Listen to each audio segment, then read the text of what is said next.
Good morning. This is day 7 and this is likely to be my final cycling day. I'm going down to Split today, so it's quite a short day, probably only about 75 k's. Originally I was going to do 8 days. I was going to go from Split down to Croatia and get the ferry from there to Dubrovinik, but the heat, and today's no exception, it's going to be another hot day, 32, 33 I think. I was just really taking its toll. So my days, the last couple of days, have been a bit shorter than planned. So yeah, today is going to be an easier day, hopefully. And get the ferry from Split down to Dubrovinik. Just going to have some breakfast. I've just stayed in a fabulous B&B. Well, not a B&B, just a room really, but an absolutely fabulous place. But this is in the Croatia National Park. I wish I had more time to have a look around actually, certainly an area I'll visit again. So I'll catch up later when I'm on the road. Well, that's the first hill climb this morning. I think there's about 4 or 5 between here and Split. That's significant hills, that is. The last one is the longest and steepest. But nice quiet roads on here, and quite enjoying it.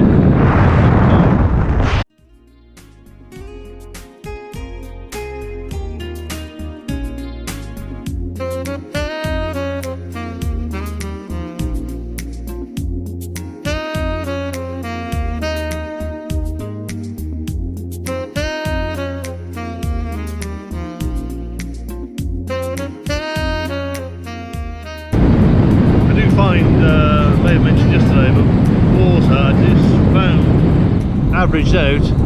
You need to drink a 3/4 of a litre bottle of water, or fluids at least, of some kind, about every 10 kilometres the peak part of the day, especially when you're in hilly terrain. So that needs to be factored in with your stops, and today is no exception really. I've just had a stop in about 40 k's. This is day 7, and this is what I was expecting Croatia. This Croatian trip was going to be more about really, sort of country roads like this, which is much more preferable to the busy main roads on the coast really. I've just been stood here, just having a drink, something to eat. It's a little bit of a break. There's no cappies about here, it seems, and I've been here probably about 15 minutes now. I've just not seen any cars or anything. It's just so quiet here. This will have a bit of a stop. This is a bit unusual. Don't see this in the UK too often, if ever. A railway line with no barriers. I think this is possibly the line that takes you from Split up to Rijeka. If it is the case, I have been on this a couple of times in the past. It's extremely slow, so if you're travelling by train in Croatia, you do need to be patient. It's a very scenic route, that's for sure, all through the hills. I'm on this country road, as you can see. Looking really now for a drink stop. I've used one of my bottles already and into the second one, so I do need to think about a stop. Right, let's move on.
Well, now I've arrived in Dubrovinik, I thought I'd just take the opportunity really to review this ride of the Adriatic.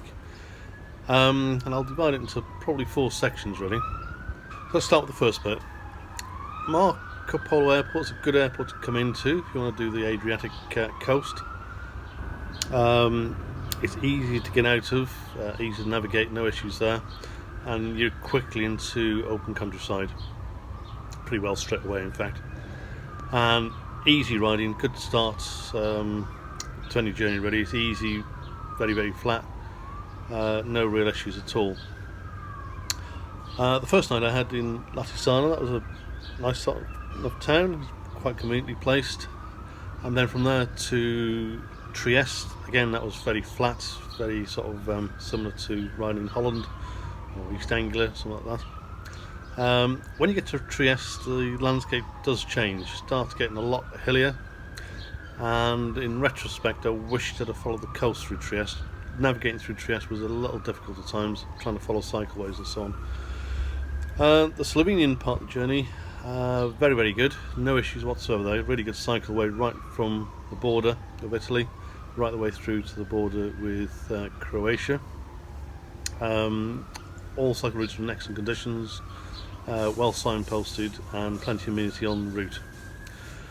Into Croatia is when the hills really start, straight away as soon as you cross the border really, into Slovenia, heading towards onto the Asturian Peninsula.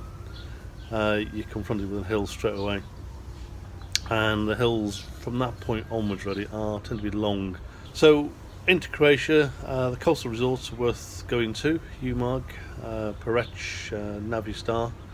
They're well worth a visit. They're nice places to enjoy the coastline. Plenty of places to stop off if you so wish.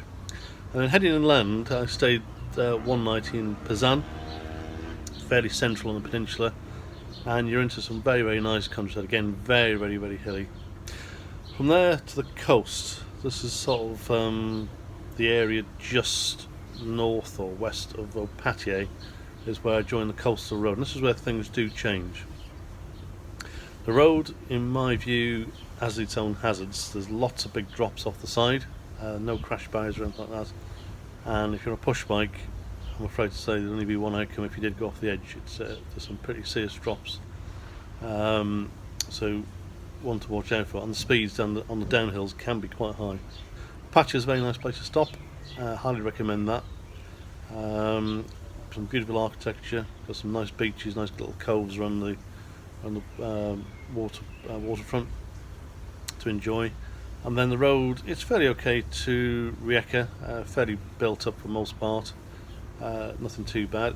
And Rijeka is a city at the end of the day, and is expecting traffic, and the day I ride is no exception.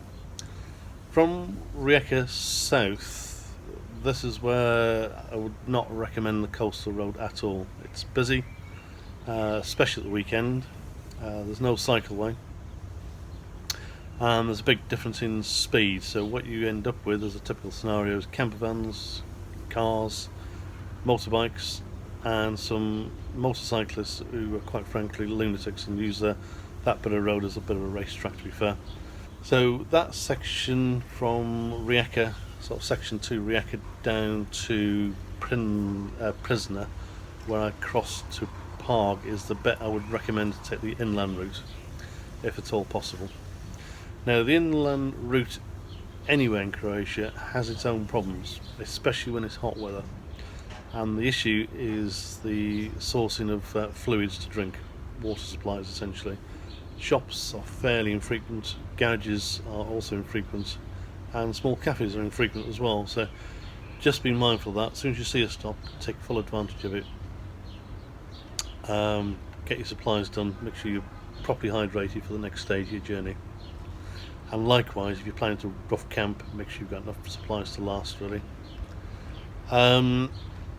Now once I arrived in Prague, that's when you first arrive there, it is just a rock in the sea essentially. It's very stony, very dusty on one side.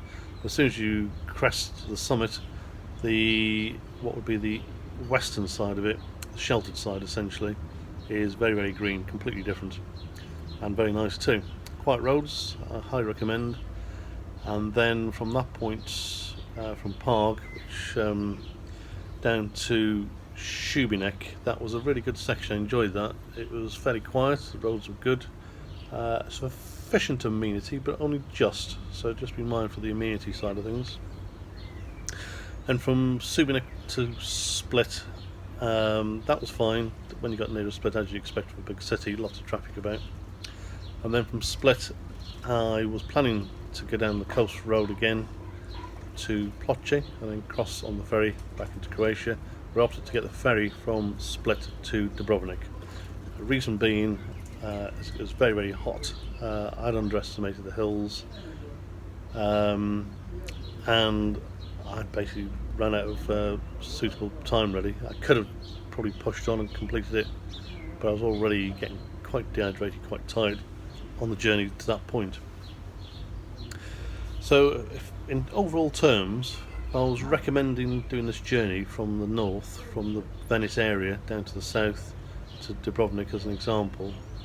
If I was looking at the route again, I'd be tempted to certainly do the Adriatic Peninsula for sure, and Slovenia, that's for certain. They're nice areas. But what I then think about doing is using the wide network of ferries to link up the various islands. So starting in the north, probably around the Opatija Rijeka area, is use the ferry network to do the short hops across the islands, and then work your way through the islands on various ferries to end up in Dubrovinik. I think you can have a very, very nice cycling tour, visit some nice places and enjoy quite quiet roads. The other thing I've learnt, and again it's been a bit of a heat wave come through here, unexpectedly, when I was expecting temperatures from previous year's data around about the 24 to 26, maybe 27 degrees C. This year, from the get-go really, as soon as I got into Croatia, it's been 28 to 34 virtually every day. So yeah, pick your time of year. I think that's quite key. I think I underestimated how hot it could have been. So I think in summary, yeah, certainly the Adriatic area, but don't expect to follow the coast for every part of it, otherwise you're on the coast road and all the hazards that go with that. Inland Croatia is very nice, I highly recommend it. And an alternative, which would involve less cycling, a bit more planning, would be to use the island to island hop route through from the north to the south. Hope you've enjoyed the video. If you have, please like, comment below and subscribe if you've not done so already.